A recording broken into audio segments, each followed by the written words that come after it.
59 ንጹሃን ቅማንቶችን ያገተው የመተማ ወረዳ ፖሊስ የታገቱ 10 አማራዎችን ካለቀቃችሁ ያገትኳቸውን ቅማንቶች ረሽናለሁ ማለቱ ተሰማ። የርካሽ ተወዳጅነትን ፖለቲካ የሚያራምደው የብልጽግና መንግስት ሚሊዮኖችን እያስራበ ለሚዲያ ፍጆታ ያክል ለተቸገሩ ወገኖች እርዳታ እየሰጠ መሆኑን ገለጸ። በቅማንት ህዝብ ላይ የሚደረገው እገታና የተናጠል ግድያ እንደቀጠለ ነው ተባለ። በናይሮቢው የአየር ንብረት ጉባኤ የኡጋንዳ፣ የናይጄሪያና የደቡብ አፍሪካ ፕሬዝዳንቶች አለመሳተፋቸው ተነገረ።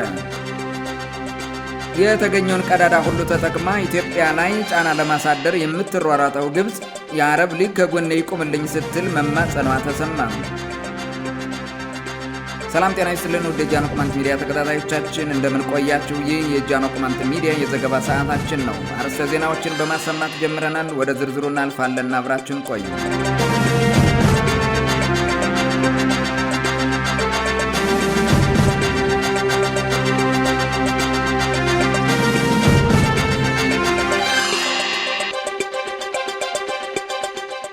አምሳ 59 ንጹሃን ቅማንቶችን ያገተው የመተማ ወረዳ ፖሊስ የታገቱ አማራዎች ካልተለቀቁ ያገትኳቸውን ቅማንቶች ረሽናለሁ ማለቱ ተሰማ። ባለፈው መተማ ወረዳ ሹክሪያ ቀበሌ ላይ 10 አማራዎች ባልታወቁ ሌቦች መታገታቸውን ተከትሎ የመተማ ወረዳ ፖሊስና ሚሊሻ በአውቶቡስ ሲጓዙ የነበሩ ከ30 በላይና በየእርሻ ማሳቸው ተሰማርተው የነበሩ ከ20 በላይ ንጹሃን ቅማንቶች በድምሩ 59 ሰዎችን ማገቱ አይዘነጋም። እነዚህን ቅማንቶች ለምለም ተራራ ቀበሌ ኩሊት አካባቢ ያገተው ጽንፈኛው የወረዳው ፖሊስ በራሱ ስልክ ለጉባኤ ጀጀቢት ቀበሌ ነዋሪ ቅማንቶች ያለምንም ማፍረት በመደወል የታገቱ 10 አማራዎች ካልተለቀቁ ያገትናቸውን 59 ቅማንቶች እንረሽናቸዋለን ማለቱ ተሰምቷል። ከመንግስት ተቋምነት ተምዘግዝጎ ወርዶ ወደ ተራ ሽፍታነት የተቀየረው የመተማ ወረዳ ፖሊስ በአማራ ጽንፈኝነት በሽታው ክፉኛ ናውዞ ህሊናው ስለተዛባ ራሱ የሚመራውን የወረዳውን ቅማንት እንደ ሽፍታ አግቶ ልቀቁ እንልቀቅ እያለ መሆኑን የነገሩን የመተማ ወረዳ ቅማንቶች እስከ ዛሬ ድረስ እንመራ አይኖር ነው በእነዚህ ግራና ቀኛቸውን ለይተው በማያውቁ የወረዳው ጽንፈኛ ባለስልጣናት ነው ብለዋል። ማንነቱ ያልታወቀ ሽፍታ ያገታቸውን አማራዎች ቅማንት ነው ያገታቸው በሚል መሰረተ ቢስ ውንጀላ ተነስቶ 59 ንጹሃን ቅማንቶችን አግቶ ወደ ዳስ ጉንዶና ኮቂት ወስዶ እያሰቃየ ያለው የመተማ ወረዳ ፖሊስ ከሽፍታም በላይ ሽፍታ መሆኑን እያስመሰከረ ነው ተብሏል። የመተማ ወረዳ ቅማንቶች ወረዳው በግፍ እንደ ሽፍታ ያገታቸውን 59 ቅማንቶች በአስቸኳይ ካለቀቀ ክስ እንመሰርታለን፣ እስከዛሬም የዘገየ ነው በቂ መረጃዎችን እያሰባሰብን ስለነበር ነው ብለዋል። እንኳን ያገታቸው ሰው ሳይታወቅ ይቅርና እነዛን 10 አማራዎች ያገታቸው የቅማንት ሌባ ቢሆንም እንኳን የወረዳው የጸጥታ ኃይል ከአማራና ቅማንት ህዝቦች ጋር በመሆን አጋቾችን አሳዶ እርምጃ ይወስዳል እንጂ እንዴት ንጹሃን ቅማንቶችን በጅምላ ያገታል ሲሉ የመተማ ወረዳ ቅማንቶች በምሬት ለጃኖ ቅማንት ሚዲያ ገልጸዋል። ለታገቱ 10 አማራዎች 59 ቅማንቶችን በመያዣነት ያገተው የመተማ ወረዳ ፖሊስ 49 ቅማንቶችን በምን ስሌት ነው ያገታቸው ሲሉ ብዙዎቹ እየጠየቁ ይገኛሉ። በጉዳዩ ላይ ሐሳብ የሰጡት የቅማንት መብት ተሟጋቾች የወረዳው ጽንፈኛ አመራር በቅማንትና አማራ ህዝቦች መካከል ትልቅ ግጭት ለመፍጠር እስከዛሬ የፈጸመው ሴራ አላዋጣ ሲለው ይህን የመሰለ ህገወጥ ስራ እየሰራ ነው ብለዋል።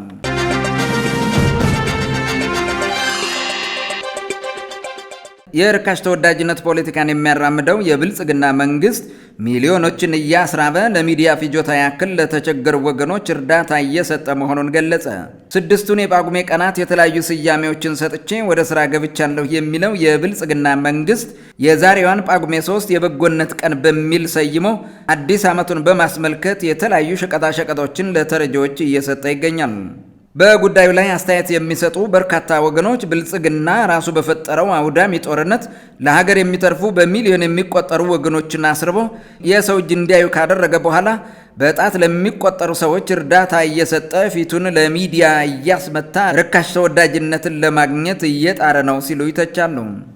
ዛሬ ጳጉሜ 3 የበጎነት ቀንን አስመልክቶ ለዘመን መለወጫ ስጦታ በሚል ከጠቅላይ ሚኒስትሩ ጀምሮ እስከ ታችኛው የወረዳ መዋቅር ድረስ እርዳታ ለሚፈልጉ ወገኖች ዘይት፣ ስኳር፣ ሳሙናና የመሳሰሉ አላቂ ቁሳቁሶችን ለተረጂዎች ሲያስረክቡ የሚያሳዩ የፎቶ ጋጋታዎች በተለያዩ የመንግስት ሚዲያዎች ሲዘዋወሩ ውለዋል።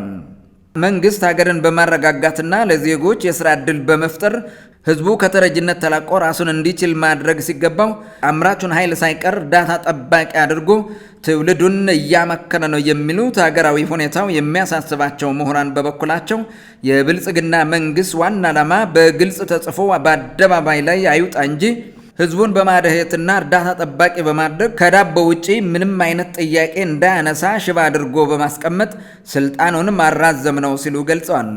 በጦርነትና በተፈጥሮ ድርቅ ምክንያት ከ21.1 ሚሊዮን በላይ ዜጎች ተርበው የሰው እጅ በሚጠብቁባት ሀገር በመቶዎች ለሚቆጠሩ ተረጂዎች ማዕድ በማጋራትና እርዳታ በመስጠት ፎቶ እየተነሱ ማራገብ መሪዎች ለህዝብ ደንታ እንደሌላቸው ያሳያል የሚሉ ምሁራን እንደዚህ አይነት የርካሽ ተወዳጅነት ፖለቲካን የሚያራምድ ስርዓት በዚህ ደረጃ በዓለም ታይቶ አይታወቅም ሲሉ ተናግረዋል። የዛሬውን ቀን አስመልክቶ ጠቅላይ ሚኒስትር አብይ አህመድና ባለቤታቸው ቀዳማዊት እመቤት ዝናሽ ታያቸው ጽህፈት ቤታቸው ለሚያሳድጋቸው ህፃናትና 250 ዝቅተኛ ደሞዝ ላላቸው የመንግስት ሰራተኞች ምሳ ሲቋጥሩ የዋሉ ሲሆኑ አዲሱ የአማራ ክልል ፕሬዝዳንት አቶ አረጋ ከበደም በተመሳሳይ የፊኖ ዱቄትና ዘይት ለተረጂዎች ሲሰጡ የሚያሳይ የፎቶ ማስረጃ በመንግስት ሚዲያዎች በስፋት ተጋርቷል። ራሳቸው በፈጠሩት ስርዓት አልበኝነት ከትልልቅ ከተሞች ውጪ አብዛኛውን የሀገሪቱን ክፍል መቆጣጠር ያልቻሉት የብልጽግና መንግስት ባለስልጣናት ስራ የፈታች መነኩሴ ቆባን ቀዳ ትሰፋለች እንደሚባለው በሚኖሩባቸው ከተሞች እንዲህ አይነት ርካሽ ተወዳጅነትን የሚያስገኙ ስራዎችን በመከወንና በየሚዲያው በማስጮህ ስልጣናቸው ላይ መኖራቸውን ለማሳየት እየጣሩ መሆናቸው ታውቋል።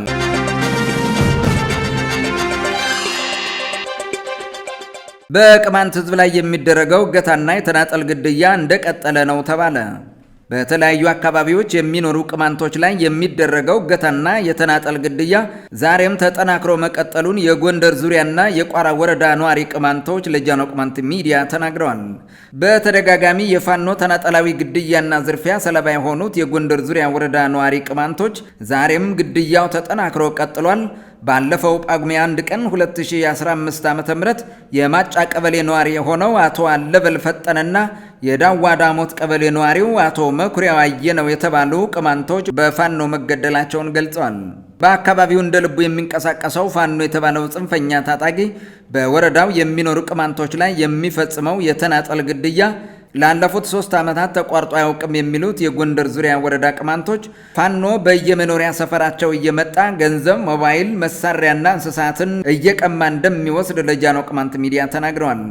ጃኖ ቅማንት ሚዲያ በተደጋጋሚ ሲዘግብ እንደቆየው በጎንደር ዙሪያ ወረዳ የሚኖሩ ቅማንቶች መሰረታቸውን በአጎራባች የአማራ ቀበሌ ያደረጉ ህገወጥ ፋኖ ታጣቂዎች የተለያዩ ኢሰብአዊ ድርጊቶችን እንደሚፈጽሙባቸውና ለወረዳው ባለስልጣናት አቤት ቢሉም የሚሰማቸው እንደሌለ ሲናገሩ መቆየታቸው ይታወሳል። በተያያዘ ዜና በምዕራብ ጎንደር ዞን ቋራ ወረዳ በደላ ቀበሌ ዛሬ ንጋት ላይ 4 ቅማንቶች ታግተው ሲወሰዱ አንዲት ሴት በጥይት ተደብድባ መገደሏ ተሰምቷል። ጥቃቱ የደረሰው በቀበሌው ሰሌን ጎጥ መሆኑን የገለጹልን የቀበሌው ነዋሪዎች ወቅቱ ጳጉሜ መሆኑን ተከትሎ ወጣቶች ንጋት ላይ ተነስተው ለመጠመቅ ወደ ወንዝ ሲወርዱ በስፍራው አድፍጠው የነበሩ ጽንፈኛ የአማራ ፋኖ አባላት አደጋ በመጣል 4 ወጣቶችን አግተው ሲወስዱ አንዲት ሴት በጥይት ክፉኛ ተመትታ ከቆሰለች በኋላ ሕይወቷ አልፏል ብለዋል። ጥቃት አድራሾቹ ከአጎራባች የአማራ ቀበሌ የመጡ ራሳቸውን ፋኖ ብለው የሚጠሩ ጽንፈኛ መሆናቸው ቢታወቅም አግተው የወሰዷቸውን 4 ቅማንቶች የት እንዳደረሷቸው እንዳልታወቀ የመረጃ ምንጮቻችን ለጃኖ ቅማንት ሚዲያ የዜና ክፍል ተናግረዋል።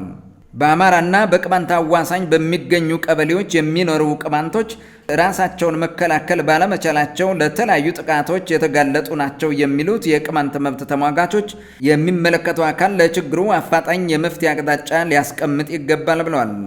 በቅማንት ላይ የሚደረገው ማንነት ተኮር የተናጠልና የጅምላ ጥቃት ከጥቅምት 2008 ዓ.ም ጀምሮ የቀጠለ ቢሆንም በአሁኑ ሰዓት የተናጠል ጥቃቶች በጣም የተለመዱት ግን በሁለቱ ህዝቦች አዋሳኝ በሚገኙ ቀበሌዎች በሚኖሩ ቅማንቶች ላይ ነው ተብሏል።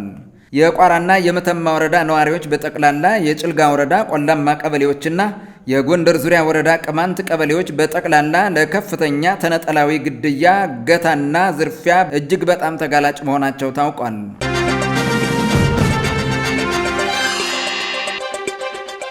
በናይሮቢው የአየር ንብረት ጉባኤ የኡጋንዳ፣ የናይጄሪያና የደቡብ አፍሪካ ፕሬዝዳንቶች አለመሳተፋቸው ተነገረ። የአፍሪካን በአየር ለውጥ ምክንያት የሚፈጠሩ ቀውሶችን ለመፍታት ያለመ ነው በተባለው የኬንያ ናይሮቢው የአየር ንብረት ጉባኤ ሁሉም የአፍሪካ ሀገራት ይሳተፋሉ ተብሎ ቢጠበቅም ኡጋንዳ፣ ናይጄሪያ እና ደቡብ አፍሪካ አለመሳተፋቸውን ከወደ ኬንያ የወጣው መረጃ አረጋግጧል።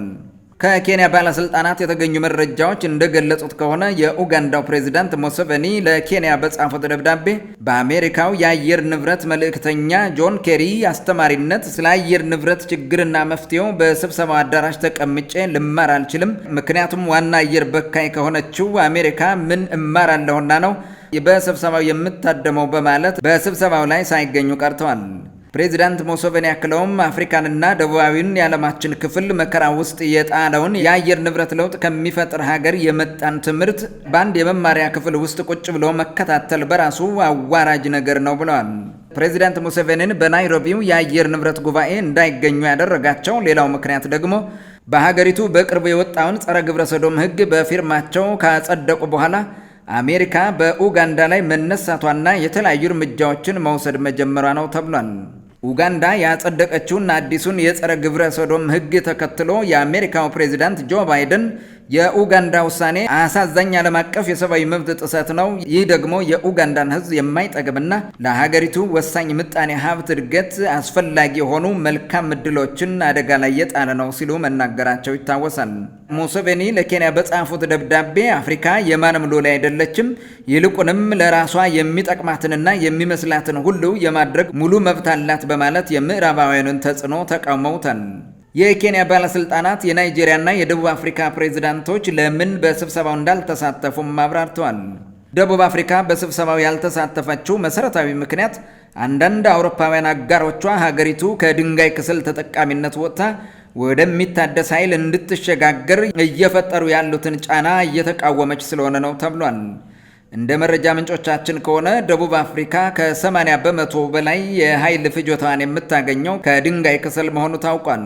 በመሆኑም ደቡብ አፍሪካ ከፍተኛ የብክለት መጠን ከሚለቀውና የአፍሪካን የድንጋይ ክሰል ፍጆታ ለማስቆም ከሚጠራው ቀልደኛው የምዕራቡ ዓለም ልዑካን ጋር መሰብሰብ ስላልፈለገች ወደ ናይሮቢ አላቀናችም ተብሏል።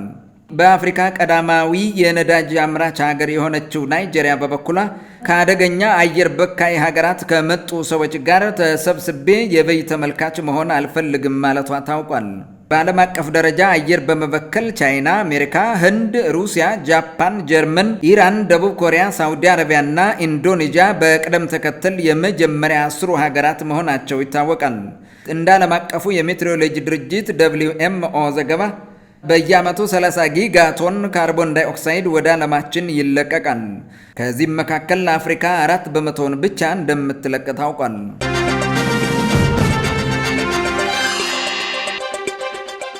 ያገኘችውን ቀዳዳ ተጠቅማ ኢትዮጵያ ላይ ጫና ለማሳደር የምትሯሯጠው ግብጽ የአረብ ሊግ ከጎኔ ይቆምልኝ ስትል መማጸኗ ተሰማ።